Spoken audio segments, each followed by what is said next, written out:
آج آپ کے سامنے جو بات رکھنا مطلوب ہے، مقصود ہے، وہ یہ ہے کہ اللہ رب العزت نے اسلامی گھرانے کو آباد رکھنے کے کچھ طریقے بتائے ہیں۔ اسلامی گھرانہ بنیادی طور پہ اسلام کی پہلی نرسری ہے، بنیادی اکائی ہے۔ ایک اسلامی گھر جہاں سے علماء بھی پیدا ہو سکتے ہیں، جہاں سے فاسق و فاجر بھی پیدا ہو سکتے ہیں، وہ بنیادی اکائی ہے، وہ بنیادی یونٹ ہے جس کے اوپر معاشرے میں اسلام کا، مسلمانوں کا اور مستقبل کے اندر آپ کے حکمرانوں کا انتخاب کیا جاتا ہے۔ اسلامی معاشرہ ایک گھر سے بنتا ہے، اس کی بنیادی اکائی ایک گھر ہی ہوتا ہے، لیکن ہمارے ہاں بدقسمتی سے جب ایک نیا گھر، نیا یونٹ بنانا ہوتا ہے، ابتدا کہاں سے ہونی چاہیے؟ اللہ کی تائید و نصرت سے، لیکن ہم اس کی ابتدائی ایسے اعمال سے کرتے ہیں کہ گھروں کے جنازے نکل جاتے ہیں۔ نبی کریم صلی اللہ علیہ وسلم نے سب سے پہلا جو حکم دیا، اور قرآن پاک میں جو حکم ہے وہ یہ ہے، اگر کوئی باپ، اگر کوئی بیٹا، اگر کوئی بھائی اپنے کسی بیٹے کا، کسی بھائی کا نیا اسلامی گھر بنانا چاہ رہا ہے، یعنی شادی کرنے کی نیت کر رہا ہے، تو پہلی ابتدا تو یہاں سے ہونی چاہیے کہ رسول اللہ صلی اللہ علیہ وسلم نے کہا حسب نسب کی وجہ سے شادی ہوتی ہے، مال و دولت کی وجہ سے بھی ہوتی ہے، حسب نسب کی وجہ سے بھی ہوتی ہے، مال و دولت کی وجہ سے بھی ہوتی ہے، لیکن تمہیں کیا ہو گیا؟ تم شادی نیکی کی بنیاد کے اوپر نہیں کرتے۔ آج خوبصورت لڑکی چاہے غریبوں کی بھی ہو، اس سے تو بیاہ کر لیا جاتا ہے، اس کو تو شادی کی سہولت میسر ہے۔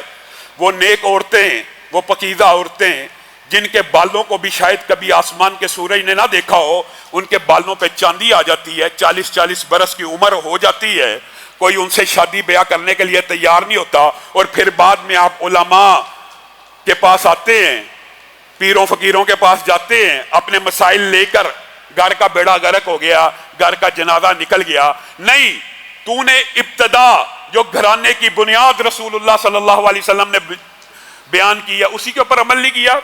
نکاح اور شادی بیاہ آپ کو اور مجھے کس بنیاد پہ کرنا چاہیے؟ نیکی کی بنیاد کے اوپر۔ ہم کس بنیاد پہ کرتے ہیں؟ لڑکے کی انکم کتنی ہے، لڑکا امیر ہے، لڑکا مالدار گھرانے سے ہے، چونکہ میری بیٹی ناز و نام سے پلی ہے، ایک اچھے کھاتے پیتے گھرانے کی ہے، میں اس کے لیے صرف امیر لڑکا ڈھونڈ رہا ہوں، نہ سیرت دیکھ رہا ہوں، نہ کردار دیکھ رہا ہوں، اور بعد میں شادی کے 2 سال بعد جب پتہ لگتا لڑکا ایسا ایسا ایسا ہے، ایمانداری سے بتلائیے، تو نے کیا لڑکا نیک ڈھونڈا تھا؟ تو نے لڑکا دیکھا ہی وہ تھا کہ جس کی جیب میں چند ٹکے ہوں، ٹکے تو وہ تیری بیٹی کو دے رہا ہے، ٹکے تو وہ تیری بہن کو دے رہا ہے، گلا کس بات کا ہے؟ جی اس کا کریکٹر اچھا نہیں، جی اس کا اخلاق اچھا نہیں، جی وہ بدتمیز بڑا ہے۔ تو نے یہ چیزیں دیکھی تھی؟ تو نے تو شادی جس بنیاد پہ کی تھی، تیرا وہ مقصد اللہ نے پورا کر دیا، اب تجھے گلا نہیں کرنا چاہیے۔ اور کلام حمید کے اندر بھی اس بات کے اوپر رہنمائی موجود ہے، جن بچوں کے دین تمہیں پسند آ جائیں، اگر وہ فقیر ہی کیوں نہ ہو، تم سے آ کے رشتے مانگے، ان سے رشتے کر دیا کرو۔ ان یکونوا فقراء یغنیہم اللہ من فضلہ، فقیر بھی ہوں گے، اللہ اپنے فضل و رحمت سے ایسی برکھا برسائے گا رحمت کی، ایسی بارش کرے گا رزق کی کہ تیری بیٹی کو کوئی تکلیف نہیں ہوگی۔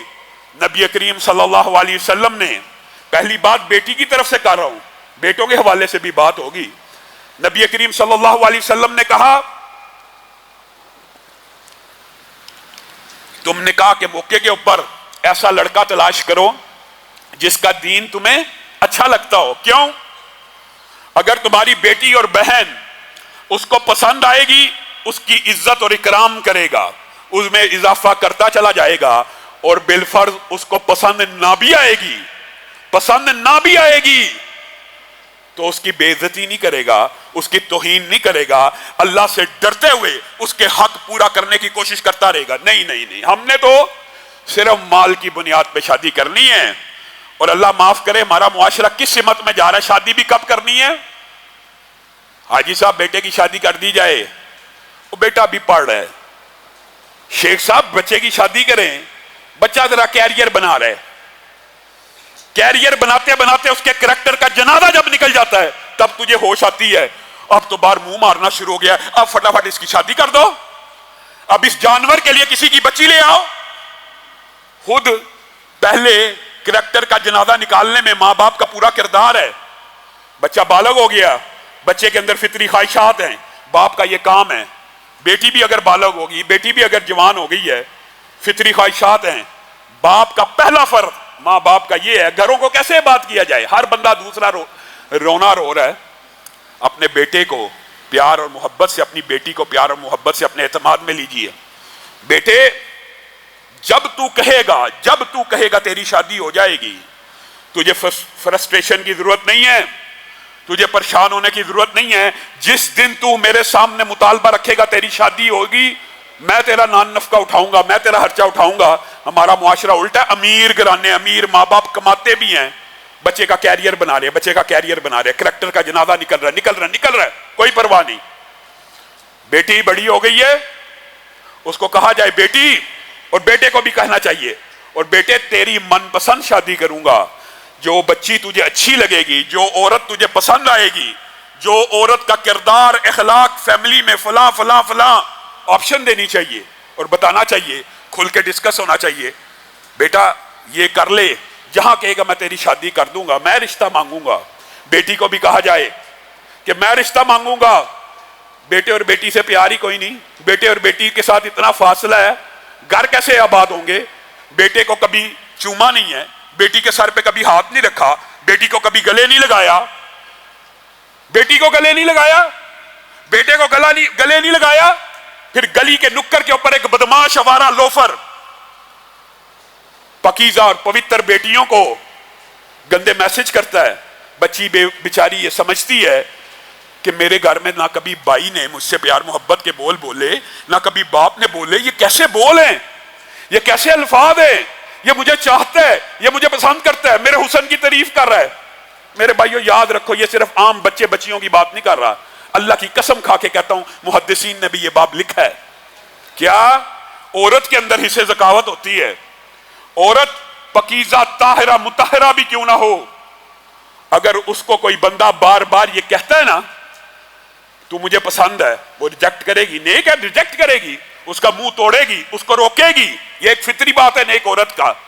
لیکن یہ باپ بڑا اہم ہے, اس کے دل کے اندر اس کو پسند کرنے والے کے لیے نرم جذبات آئیں گے. یہ ایک حصہ اللہ تعالیٰ نے عورت کے اندر بھی رکھی ہے, اسی طرح بچوں کے اندر بھی رکھی ہے کہ جو ان سے محبت کرے, الفاظ بولتا ہے. بچے کو گھر کے اندر ساری زندگی پیار محبت نہیں ملا, بچی کو نہیں ملا, پھر کوئی گلی کا اوباش اور آوارہ بچہ تیری بیٹی کی یہ محبتیں اچک لے, تجھے اپنے ضمیر کو بھی ٹٹولنے کی ضرورت ہے. ہم نے کون سا خول چڑھایا ہوا ہے, ہم کس معاشرے میں رہتے ہیں. ہم اپنے بچوں کو پیار نہیں کرتے, ہم اپنی بچیوں کے سر کے اوپر شفقت سے ہاتھ نہیں رکھتے, ہم ان سے یہ بات ڈسکس نہیں کرتے. جائیے اپنی بیٹی کو, اپنے بیٹے کو کہہ دیجیے, آج جا کے یہ ارادہ کر کے جائیے, بیٹے جہاں کہے گا شادی کریں گے, باہر کبھی منہ نہیں مارنا, کبھی کسی غیر محرم کو میسج نہیں کرنا, کسی کی طرف نظر اٹھا کے نہ دیکھنا, میں تیرا باپ تیرا حلال طریقے سے نکاح کروں گا. بیٹی کو بھی کہیے, اللہ کی قسم برائی کے آگے بند باندھنے کا سب سے پہلا اصول اور طریقہ یہی ہے. اور جب جبلی تقاضے بڑھتے ہوئے محسوس ہوں تب کیریئر کا فکر نہ کریں, کریکٹر کی فکر کریں. کیریئر کی کیا فکر ہے؟ کیریئر اور رزق تو اللہ نے دینا, تو نے پڑھا کے اس کو کمانے کے لائق بنانا ہے. تو جتنا مرضی پڑھا لے, اللہ نہیں چاہے گا اس کی نوکری نہیں لگنے والی. اور تو 2 جماعتیں بھی نہ پڑھا, اللہ چاہے گا تو رزق حلال کی بارش شروع ہو جائے گی. آج ہم نے حیا کا بھی عجیب و غریب مطلب نکالا ہوا ہے.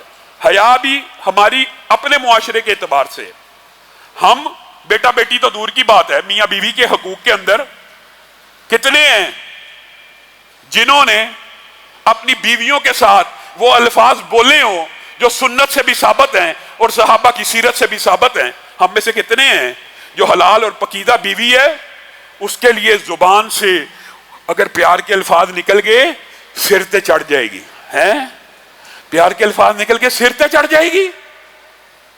یہ کون سا معاشرہ ہے؟ نبی کریم صلی اللہ علیہ وسلم نے فرمایا, صحابہ کے مابین بیٹھے ہوئے ہیں, صحابہ کے اندر بیٹھے ہوئے ہیں, مجمع لگا ہوا ہے, اے اللہ کے رسول, آپ کی نظر میں دھرتی کے اوپر سب سے محبوب شخصیت کون سی ہے؟ کون سی حیا؟ یہ خود ساختہ حیا آپ نے جو بنائی ہوئی ہے۔ نبی کریم صلی اللہ علیہ وسلم نے کہا عائشہ، آپ اور میں، ہم میں یہ اخلاقی جرت ہے، ہم سے کوئی پوچھے بیوی کیسے لگتی ہے اور بس گزارا ہی ہو رہا ہے، بس یہ بس اللہ کا ہی شکر ہے، اس کا احسان نہیں ماننا، اس کے بارے میں دو لفظ نہیں کہنے۔ اگر میں نے دوستوں میں کہہ دیا میری بیوی بڑی اچھی ہے، کھانا پکاتی ہے، گھر کے کام کرتی ہے، میرے ماں باپ کی خدمت کرتی ہے، یہ کہیں گے یہ رن مرید ہے، معاذ اللہ، ایسے ایسے الفاظ ایجاد کیے ہیں معاشرے میں، اے بڈی دے تھلے لگا ہے۔ یہ ہمارا معاشرہ؟ رسول اللہ صلی اللہ علیہ وسلم کہہ رہے ہیں عائشہ۔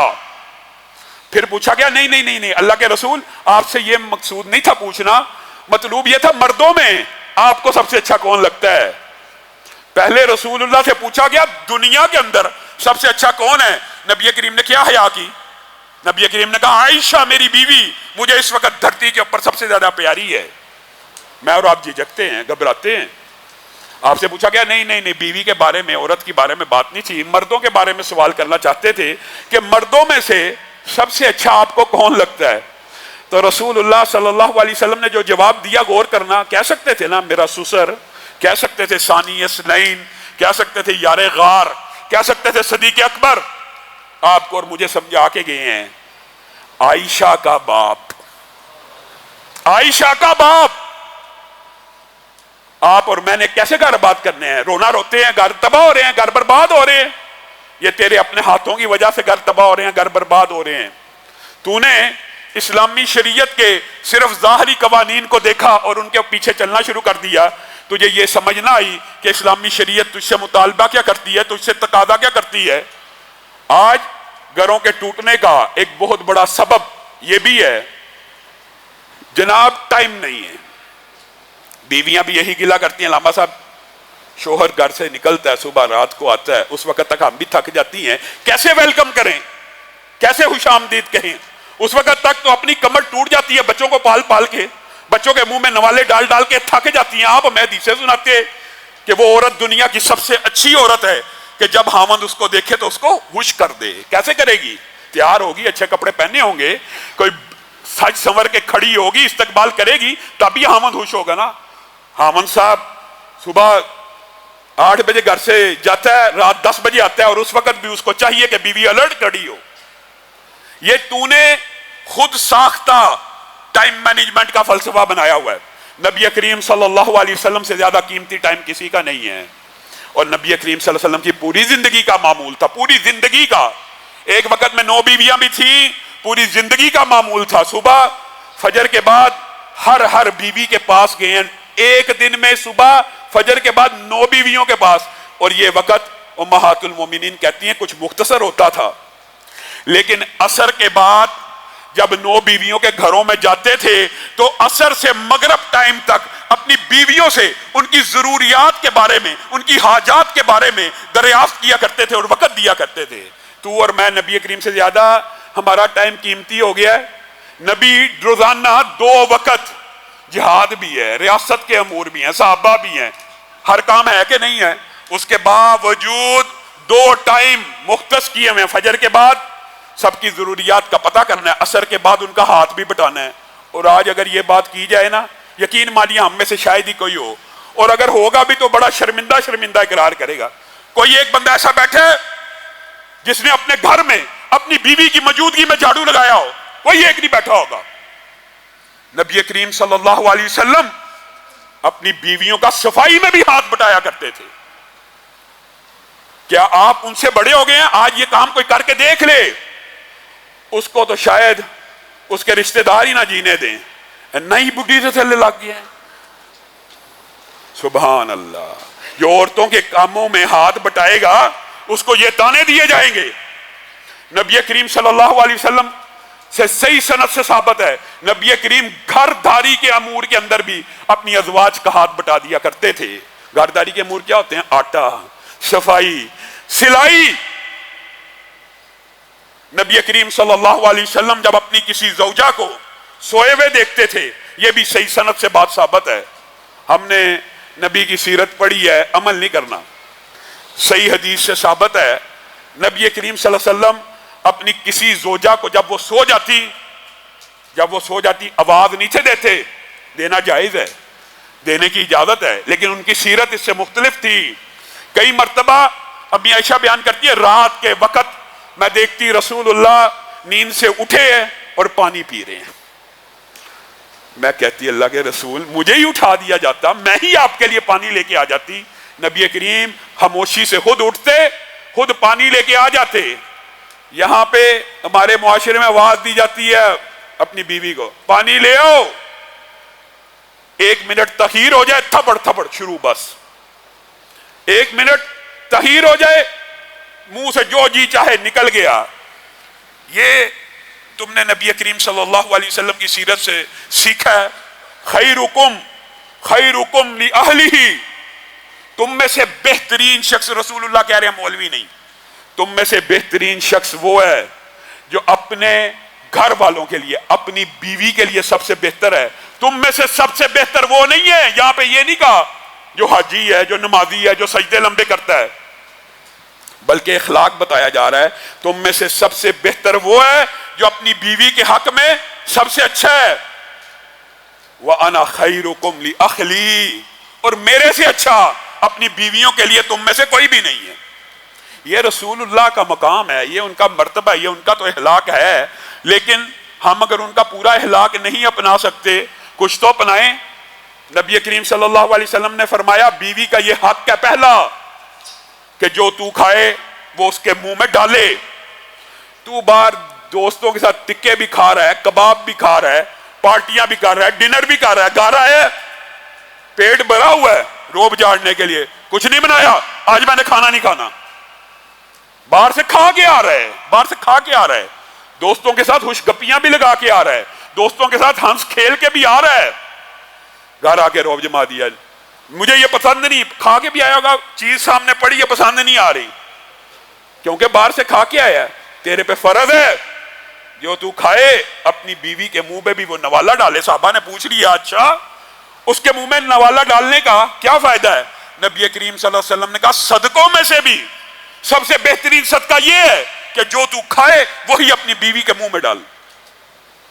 رسول اللہ صلی اللہ علیہ وسلم، اور اس سے مراد یہ بھی ہے کہ جو تیرا بود و باش ہے وہی بیوی کا بھی بود و باش ہونا چاہیے۔ خود تیرے پاس سینکڑوں سوٹ ہوں، گڑیاں ہوں، ہر چیز ہو، جوتے ہوں، اور بیوی سوٹ مانگ لے، تیرے پاس پیسے نہ ہو، تیرا جو بود و باش ہے، ایک مطلب یہ بھی ہے، اور دوسرا عملی مظاہرہ بھی رسول اللہ صلی اللہ علیہ وسلم نے کر دیا۔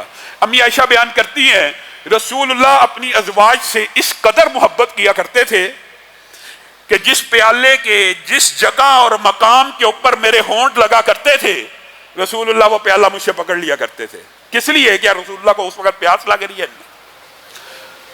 احادیث سے یہ بات سمجھ آتی ہے رسول اللہ اپنی ازواج کا دل رکھنے کے لیے اور محبت کا اظہار کرنے کے لیے اسی جگہ پہ اپنے ہونٹوں کو لگاتے تھے جہاں ماں عائشہ کا ہونٹ لگا ہوتا تھا۔ جس جگہ پہ ماں عائشہ بوٹی کھا رہی ہوں، یہ بھی صحیح سند سے ثابت ہے واقعات، جس جگہ سے بوٹی کو کھا رہی ہیں نبی کریم صلی اللہ علیہ وسلم مذاق سے خوش طبعی سے ماں عائشہ سے وہ کھینچ لیتے اور اسی جگہ کے اوپر اپنے دانتوں کو رکھ لیتے۔ محبت کا اظہار ہے، محبت کا اظہار ہے۔ یہ وہ نبی ہے جو وفا ہے، با وفا پیغمبر، با وفا نبی کے امتی آج بیویوں سے ہی بے وفائیاں کر رہے ہیں، بیویوں سے بے وفائی۔ نبی کریم کی ایک زوجہ حضرت خدیجہ عرصہ ہو گیا دنیا سے چلی گئی ہیں۔ حضرت خدیجہ کی بہن خالہ بنت خویلد ایک دن آ گئی، آ کے آواز لگائی، نبی کریم صلی اللہ علیہ وسلم نے ان کی آواز کو سنا، آپ کی آنکھوں سے آنسو جاری ہو گئے۔ کہا خدیجہ، آواز بہنوں کی ملتی ہوتی ہے، ایک لمحے کے اندر ماں خدیجہ کے سارے واقعات کیسے نبی کی آنکھوں کے سامنے گھومے ہوں گے کہ نبی کی آنکھوں سے زاروں قطار آنسو بہ رہے ہیں اور کہہ رہے ہیں خدیجہ، خدیجہ کی آواز۔ کہا نہیں وہ تو دنیا سے جا چکی ہے، یہ حالہ ہوں گی، یہ حالہ ہوں گی۔ ماں خدیجہ کا ہار، ایک دن صرف ہار دیکھ لیا ابو العاص نے، فدیے میں وہ ہار دیا، لمبی چوڑی بات ہے، وہ ہار دیکھ لیا جو ماں خدیجہ کے گلے میں کبھی دیکھا تھا، فدیے کے طور پہ داماد نے بھیجا کہ آزاد کر دیجئے. زینب نے کہا ہار بیچ دیتی ہوں, فدیہ دیجئے اور آزاد ہو کے آ جائیے. نبی کریم صلی اللہ علیہ وسلم صرف ہار دیکھ رہے ہیں. یہاں پہ بیوی گھر میں موجود بھی ہو, یہاں پہ بیوی کے ساتھ رفاقت بھی ہو, بیوی کے ساتھ لمبا عرصہ قیام بھی ہو, کوئی محبت کے جذبات نہیں ہیں, اور نبی کریم صرف خدیجہ کا ہار دیکھتے ہیں, آنکھوں سے آنسو بہہ رہے ہیں. اے میرے صحابہ, ایک چیز کی اجازت دیتے اور قربان جائیں نبی کی ایمانداری کے اوپر, یہ ہار میں نے خدیجہ کے گلے میں کبھی دیکھا تھا, مجھے لگتا ہے میری بیٹی زینب نے بھیجا ہے. زینب کو یہ ہار ملا تھا, اگر اجازت ہو تو یہ ہار اس کو واپس کر دیا جائے. ماں خدیجہ کو یاد کیا ہر لمحے کے اوپر, ازواج کے ساتھ بے وفائی نہیں کی. عید کے موقع کے اوپر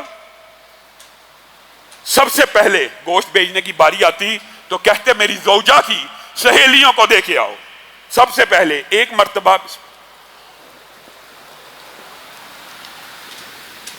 ایک عورت آئی, نبی کریم نے بڑا اکرام کیا, اس کے لیے چادر بچھائی, اس کو بڑا ویلکم کیا.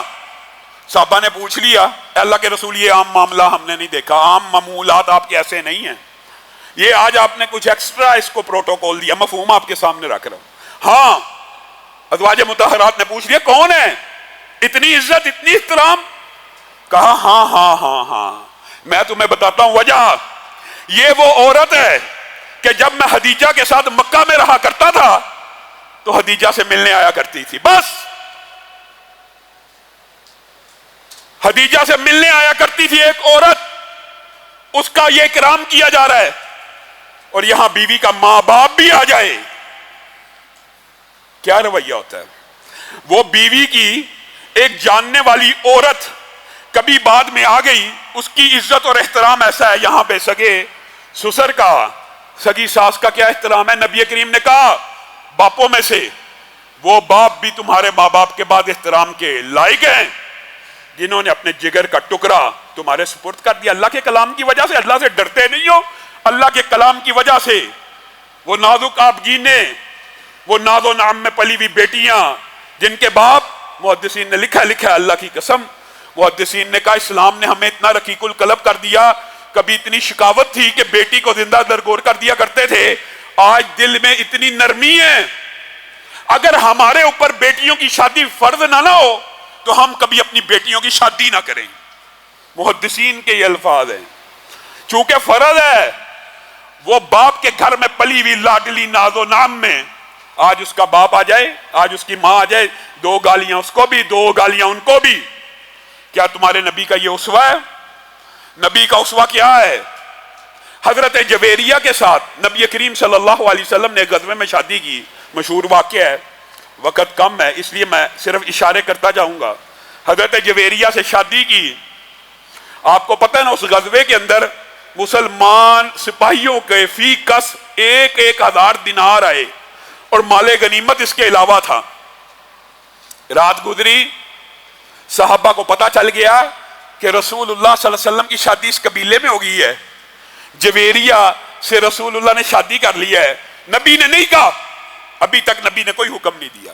صحابہ آپس میں مشورہ کرنے لگے, یہ تو ہمارے نبی کے سسرالی رشتہ دار بن گئے ہیں, ہمارے ہاں سسرال کا کیا احترام ہے, یہ تو ہمارے سسرالی رشتہ دار بن گئے ہیں.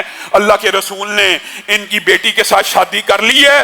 صحابہ نے 1,000 دینار جس سے لیے واپس کرنا شروع کر دیے. حدیث کے الفاظ ہے, وہ لوہے کا ڈول جس سے پانی کھینچا جاتا ہے صرف وہ واپس نہ کیا صحابہ نے. خود وہ صرف ڈول واپس نہ کیا بلکہ ایک ڈول کے اوپر لکڑی لگی ہوتی ہے, آپ کو پتا ہے جب کنویں میں ڈالا جائے ایک لکڑی کے ذریعے رسی باندھ کے اس کو نیچے کیا جاتا ہے, حتیٰ کہ جس کے حصے میں اس لوہے کے ڈبے کے لکڑی صرف حصے میں لکڑی بھی آئی تھی, اس لکڑی کو بھی واپس کر دیا کہ یہ ہمارے نبی کے سسرالی رشتہ دار ہیں. اور نبی کریم صلی اللہ علیہ وسلم نے امت کو ایک نصیحت کی تھی, ایک وصیت ہے تو ہم مانتے ہی نہیں. رسول اللہ نے کہا نہیں کہ میں عورتوں کے بارے میں تمہیں وصیت کرتا ہوں, عورتوں کے بارے میں ڈر جاؤ. کوئی بندہ ایسا نہ کرے کہ صبح ایک عورت کو مارتا اور رات پھر اسی کے ساتھ بسر کر رہا ہے, اس کو یا شرم نہیں آتی. عورتوں کے بارے میں اللہ سے ڈر جاؤ. نبی کریم صلی اللہ علیہ وسلم نے ایک وصیت کی امت کو، کیا؟ ان قریب تم مصر کو فتح کرو گے، ان قریب تم مصر کو فتح کرو گے، اور جب تم مصر کو فتح کر لینا، سبحان اللہ، ان کے ساتھ عزت سے پیش آنا، ان کے ساتھ احترام سے پیش آنا۔ اے اللہ کے رسول، ان کے ساتھ عزت سے پیش آئیں۔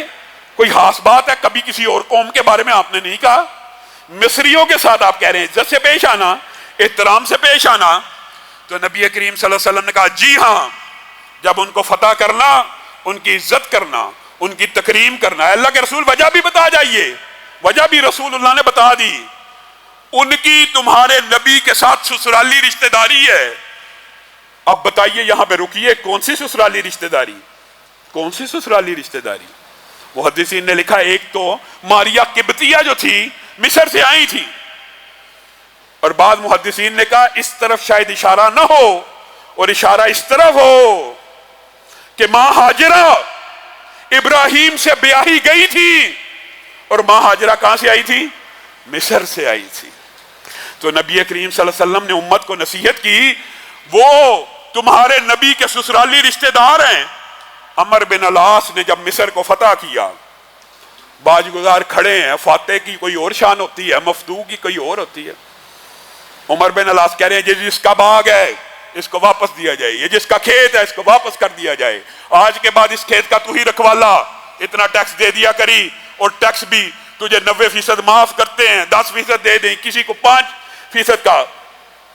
وہ حیران رہ گئے کہ یہ کیسا فاتح آیا ہے، ہماری زمینیں ہمیں ہی واپس کر رہا ہے، اس کے اندر بھی 5%، 2%، وہ جو سارا ٹیکس ہے وہ بھی معاف کرتا چلا جا رہا ہے، یہ کیسے ممکن ہے؟ ان کے بڑے بڑے پادری ابو مریم اور دوسرا لاٹ پادری آ گیا، کہنے لگا مذاق تو نہیں کر رہے، سچ کہہ رہے ہو؟ جگیر واپس، زمینیں واپس، ٹیکس معاف؟ فتح کیوں کیا پھر؟ کس کام کے لیے آئے تھے؟ کیوں فتح کرنے آئے تھے؟ فتح کر لیا، بندہ زمین کے لیے کرتا ہے، کوئی ایک اگلی قوم نے تو یہی کہنا نا، کس لیے پھر فتح کیا تھا؟ زمینیں بھی واپس کر دی، ٹیکس بھی نہیں لگا رہے، جزیہ بھی نہیں لے رہے، فتح کیوں کیا تھا؟ عمر بن العاص نے کہا کہ ہمارے رسول نے فتح کیا لیکن تم سے نرمی کر رہے ہیں، کیونکہ ہمارے رسول نے ہمیں یہ نصیحت کی تھی کہ جب مصر کو فتح کرنا تو ان کا اکرام کرنا۔ ابو مریم چونک اٹھا، کہا سچ بتائیے، یہ نبی کی وصیت ہے، کس لیے ہے؟ سارا واقعہ بتایا کہ نبی نے کہا میری ان کے ساتھ سسرالی رشتہ داری ہے۔ ابو مریم کے منہ سے الفاظ اللہ نے نکلوانے تھے، لاٹ پادری کی آنکھوں میں آنسو ہیں۔ ابو مریم سب کے سامنے دربار میں کھڑا ہو کے کہتا ہے یہ وصیت، یہ نصیحت کوئی پیغمبر اور رسول ہی کر سکتا ہے۔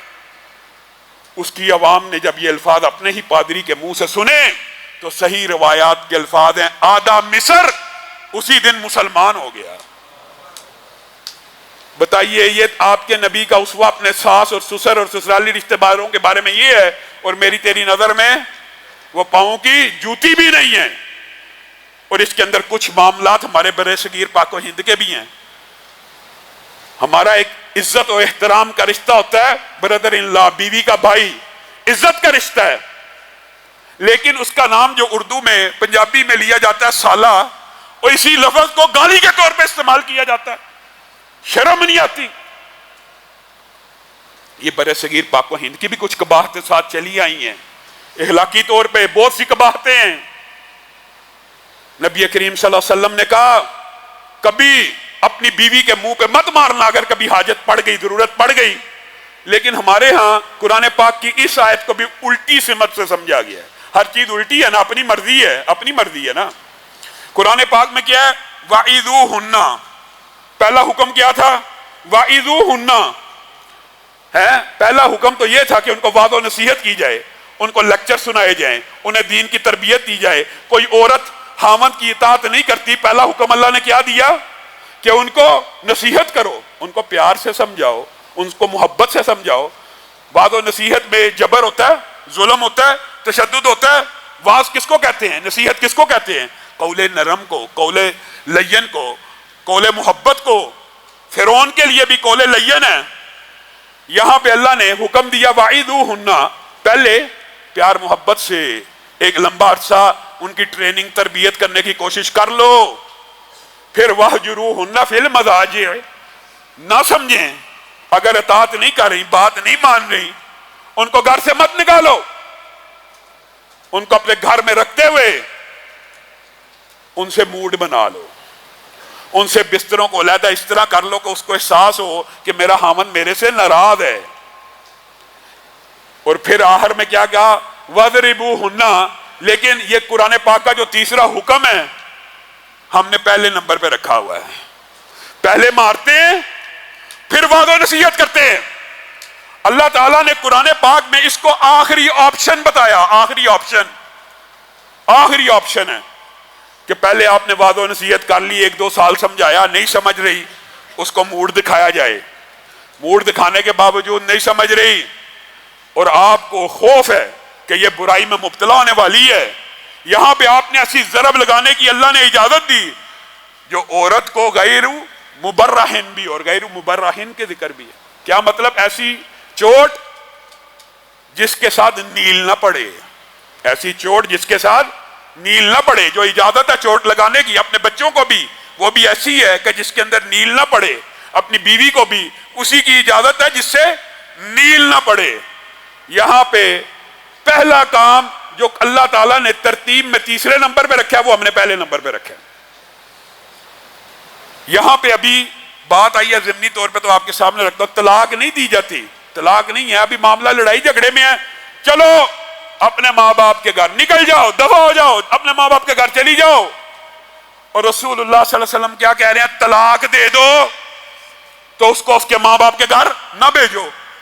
یہاں پہ تو طلاق ہوئی نہیں، طلاق کے بغیر اپنے ماں باپ کے گھر دفع ہو جا، اور رسول اللہ کہہ رہے ہیں طلاق بھی دے دو تو کہاں رکھو؟ اپنے گھر میں، اپنے گھر میں۔ کیوں؟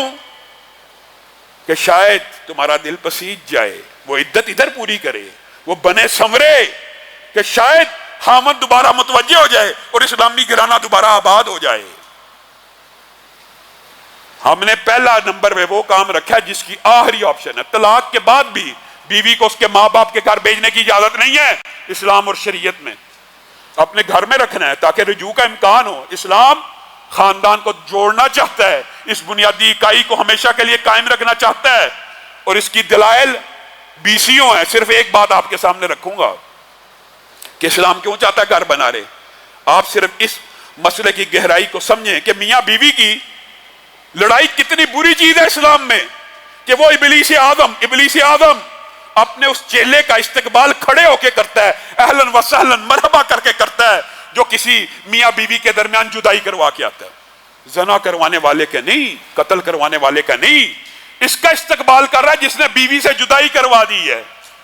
اس کی کوئی اہمیت ہوگی تو ہی وہ یہ کام کر رہا ہے۔ اور دوسری بات جو اس کی اہمیت کو ثابت کرتی ہے اس گھرانے کی اکائی کی، وہ یہ ہے نبی کریم صلی اللہ علیہ وسلم نے، آپ کو پتا جھوٹ مذاق میں بولنے کی اجازت نہیں ہے، ہنسی مذاق میں جھوٹ نہیں بولا جا سکتا، تکلفاً جھوٹ نہیں بولا جا سکتا، جھوٹ کئی معاملات کی اس کی قباحتیں آپ کے سامنے کئی مرتبہ رکھی ہیں۔ ایک معاملہ جھوٹ جہاں خلاف حقیقت بولنے کی ضرورت اجازت ہے وہ یہ ہے کہ میاں اپنی بیوی سے اور بیوی اپنے میاں سے اپنا گھر بچانے کی خاطر خلاف حقیقت بات کریں گے، جھوٹ بولیں گے، تو ایسا ہی ہے جیسے دو مسلمان بھائیوں میں صلح کروانے کے درمیان جھوٹ بولنا باعث عذاب نہیں بلکہ باعث ثواب بن جاتا ہے۔ اسی طرح گھروں کو آباد کرنے کے لیے میاں بیوی کا ایک دوسرے کے ساتھ یہ الفاظ کہنا، اور محدثین نے تشریح بھی کر دی ہے۔ یہ کیا اجازت ہے؟ یہ کیوں اجازت دی؟ یہ اجازت اس لیے دی ہے، آج آپ کی شادی ہوئی، ابھی تو آپ کے دل میں بیوی کی محبت پیدا ہی نہیں ہوئی، آج ہی شادی ہوئی ہے، آج ہی وہ آپ کے گھر آئی ہے، آپ نے اس کو دیکھا، ابھی تو محبت بھی نہیں ہے، آپ کہیں گے کہ مجھے تیرے سے محبت ہے، یہ جھوٹ نہیں لکھا جائے گا، یہ ثواب لکھا جائے گا۔ ابھی کئی مرتبہ ایسا ہوتا ہے کہ انسان بے چین ہوتا ہے، پریشان ہوتا ہے، کسی پریشانی کے عالم میں گھر چلا گیا تو اللہ نے اور رسول اللہ نے، میرے بھائیوں یہ اجازت اس لیے ہیں، یہ اس لیے نہیں ہے کہ اپنی بدکاریوں اور برائیوں کے اوپر پردہ ڈالنے کے لیے بیوی سے جھوٹ بولا جائے، یہ اس لیے اجازت نہیں ہے کوئی یہ سمجھتا ہو کہ شاید اس لیے اجازت ہے۔ یہ اجازت اس لیے دی جا رہی ہے کہ میاں بیوی کا گھر آباد ہو، خاندان آباد ہو۔ بیوی اچھی نہیں بھی لگ رہی، بیوی اچھی نہیں بھی لگ رہی، اس کو جا کے کہا جائے تو مجھے بڑی اچھی لگ رہی ہے، تو مجھے بڑی پسند ہے، تو مجھے بڑی خوبصورت لگ رہی ہے، تو میرے دل کا چین ہے، تو میرے دل کا قرار ہے. یہ جھوٹ کی اجازت اس کام کے لیے تھی. تو نے سمجھا کہ جھوٹ کی اجازت اس لیے دی ہے کہ میں اپنی برائیاں چھپاتا رہوں، اپنے بارے میں جھوٹ بولتا رہوں. نہیں، میں بڑا پاک ہوں، میں بڑا صاف ہوں. یہ اجازت نہیں تھی. اجازت یہ تھی کہ بے وقوف آدمی اپنی بیوی کا دل رکھنے کے لیے، اس کو اپنی طرف متوجہ اور مائل رکھنے کے لیے جھوٹ بولنا پڑے، بول دیا کر. اور بیوی کو بھی اسی لیے اجازت اللہ نے دی ہے کہ خاوند کسی وقت اچھا نہیں لگ رہا، کسی وقت بے چین ہے، اس کو اس کے ساتھ توجہ نہیں، متوجہ نہیں ہو رہی، زبان سے اقرار کر لے. صرف زبان سے کہہ دے آپ مجھے بڑے اچھے لگتے ہیں، آپ مجھے بڑے پسند ہیں، آپ میرے سر کے تاج ہیں، آپ میرے دل کا قرار ہیں. یہ اجازت تجھے اللہ اور رسول نے دی ہے تاکہ تیرا گھر آباد ہو. لیکن ہماری بہنیں بھی سخت دل کی ہیں، اور بھائی بھی. ایک ناراض تو دوسرا اس سے آگے ناراض، ایک نے منہ ادھر کیا تو دوسرے نے ادھر کر دیا. اور میری بہنیں بیٹیاں بھی کچھ باتیں سمجھ لیں. موضوع بڑا طویل ہے، بات کو مختصر کرتا ہوں. نبی کریم صلی اللہ علیہ وسلم سے زیادہ افضل کائنات میں کوئی بیٹی ہو سکتی ہے؟ فاطمہ کتنی اعلیٰ ہیں، کتنی افضل ہیں. آپ کو پتا ہے وہ اپنے میری بہنیں بیٹیاں اس بارے میں غور کریں. ٹھیک ہے حامدوں کی کمیاں کوتاہیاں ہوتی ہیں، لیکن میرے بہنیں اور بیٹیاں یہ بھی غور کریں کہ نبی کریم کی بیٹی ہے اور نبی کے پاس کیا لے کے آئی ہے؟ سوال. اور کیا لے کے آئی ہے؟ درخواست. اور کیا لے کے آئی ہے؟ شکایت. کیا علی کے گھر داری کے سارے کام میں کرتی ہوں. کیا کرتی ہے بیٹی؟ یہ کائنات کی سب سے افضل شخصیت کی بیٹی ہے. تیرا باپ جتنا مرضی امیر ہو، جتنا مرضی بڑا تاجر ہو، جتنا مرضی اعلیٰ خاندان کا ہو، اس سے زیادہ اعلیٰ خاندان کا نہیں ہو سکتا، نہیں ہو سکتا. آگے شکایت کری ہے بابا اتنا کام کرنا پڑتا ہے کہ ہاتھ پہ چھالے پڑ گئے ہیں، چکی چلا چلا کے ہاتھ زخمی ہو گئے ہیں. نبی کریم نے کہا خدمت چھوڑ دے خامد کی، آج کے بعد کام نہ کری. یہ ہماری بہنوں بیٹیوں کو کس نے سکھا دیا؟ نبی کریم صلی اللہ علیہ وسلم مسکرانا شروع ہو گئے اور کہا فاطمہ میں تجھے خادم سے بہتر ایک نسخہ نہ بتاؤں؟ بتا دیجئے. نبی کریم نے وہ وظیفہ جس کو آج ہم تسبیح فاطمہ کہتے ہیں، سبحان اللہ الحمدللہ اللہ اکبر، بتا دیا اور بیٹی کو کہا اسی کام میں لگی رہ. نبی کے بعد کائنات کا سب سے افضل آدمی امت میں کون ہے؟ ابو بکر صدیق. ان کی بیٹی اسماء بنت ابی بکر ہیں. خود کہتی ہیں کہ جب زبیر کے ساتھ شادی ہوئی تھی ایک اونٹ تھا اور ایک گھوڑا تھا، گھوڑے کا چارہ بھی میں ڈالا کرتی تھی اور اونٹ کے اوپر گھر کے لیے پانی دور دراز سے میں لے کے آیا کرتی تھی. کیا ابو بکر جیسے امیر فراح دل سخی نے اپنی بیٹی کو منع کر دیا کہ یہ کام نہیں کرنا؟ نبی کریم صلی اللہ علیہ وسلم کے بعد ایک صحابی آ گیا اپنی پھوپھو کو لے کے، اپنا مسئلہ بتایا. اس کے بعد نبی کریم نے کہا اے عورت میری بات یاد رکھی، تیرا خامن تیری جنت ہے، تیرا خامن تیری دوزخ ہے. تیرا خامن تیری جنت ہے، تیرا خامن تیری دوزخ ہے. ہماری بہنیں بیٹیاں یہ بھی تو سمجھیں، یہ بھی تو اسی رسول کا فرمان ہے نا. اگر ایک عورت صرف 5 نمازیں پڑھتی ہو، صرف 30 روزے رکھتی ہو، صرف اپنے نفس کی حفاظت کرتی ہو، 3 کام، یہ بات عورتیں سمجھ لیں. اللہ کی قسم اللہ نے عورتوں کے اوپر احکامات نرم رکھے ہیں. یہ فیمنزم کے نعرے لگانے والے یہ سمجھتے ہیں کہ عورتوں کے احکامات سخت ہیں. عورتوں کے احکامات آدھے سے بھی کم ہیں. اور یہ بھی ہاں ہاں کا پراپوگنڈا جی اسلام میں عورت کو، یہ دیکھیں جی یہ 4 رشتے ہیں عورت کے اسلام میں اور وہی رشتے بدلتے بھی رہتے ہیں. ان 4 رشتوں میں 3 جگہ کے اوپر اللہ نے عورت کو فضیلت دی ہے. ماں باپ میں سے کون افضل ہے سب جانتے ہیں. ماں کتنے گنا؟ 3 گنا زیادہ. 3 مرتبہ ماں، 1 مرتبہ باپ. کبھی کسی فیمنزم کا یہ سنا ہے؟ کبھی نہیں اسلام کی خوبی بیان کریں گے. ماں باپ میں سے اسلام میں ماں افضل ہے، بہن بھائی میں سے بہن افضل ہے، بیٹے بیٹی میں سے بیٹی افضل ہے. کہ جس کی کفالت کے اوپر جنت کا اجر و ثواب ہے، بیٹے کی کفالت کے اوپر ہے. بیٹیاں ویسے بھی باپ کی زیادہ وفادار ہوتی ہیں اور بیٹیاں ہی افضل ہیں. 3 مقامات کے اوپر عورت افضل ہے, عورت کو سکون نہیں. ایک مقام کے اوپر اللہ تعالیٰ نے الرجال قوامون علی النساء کہہ دیا تو ان کو تکلیف پڑ گئی کہ خامند اور بیوی کے اندر خامند افضل کیوں ہے, یہ ان کو تکلیف ہے. اللہ نے وہ بھی بیان کر دیا. ایک تو اللہ نے کہا یہ فضیلت اللہ نے دی ہے, اور دوسری وَبِمَا أَنفَقُوا, کیونکہ عورت کی ذمہ داری بار تجارت کاروبار کرنا نہیں ہے, مرد نے کما کے لا کے اس کے منہ میں ڈال لیں. اسی لیے نبی کریم صلی اللہ علیہ وسلم نے کہہ دیا تھا جو خامند کی ناشکری ہے وہ اللہ کی ناشکری ہے. جہنم میں وہ عورتیں بھری پڑی ہیں جن کو خامند ایک عرصہ کھلاتا پلاتا احترام کرتا عزت کرتا ہے, ایک دن ان سے ناراض ہو جائیں تو کہہ دیتی ہیں ہم نے اس بندے سے کبھی خیر ہی نہیں دیکھی, یہ بندہ تو شروع سے ہی ایسا ہے, یہ بندہ ہر روز جس دن سے میں اس گھر میں آئی ہوں ہر روز اس کا یہی کسب ہے. ہر روز چاہے گے کسب یہ ہو بھی نہ, اچھی زندگی بھی گزری ہو. نبی کریم نے کہا اس عورت کے اوپر اللہ نظر رحمت نہیں کرے گا کہ وہ عورت جو اپنے خامند کے بغیر رہ بھی نہیں سکتی, دل سے محبت بھی کرتی ہے, اوپر سے ڈائلاگ بول رہی ہے. اللہ تو کہہ رہے ہیں, رسول اللہ تو کہہ رہے ہیں تو جھوٹے ڈائلاگ محبت کے بول لے, اور تو دل سے محبت کرتی ہے اور منہ سے جھوٹ کہتی ہے کہ میں نے خامند سے خیر نہیں دیکھی.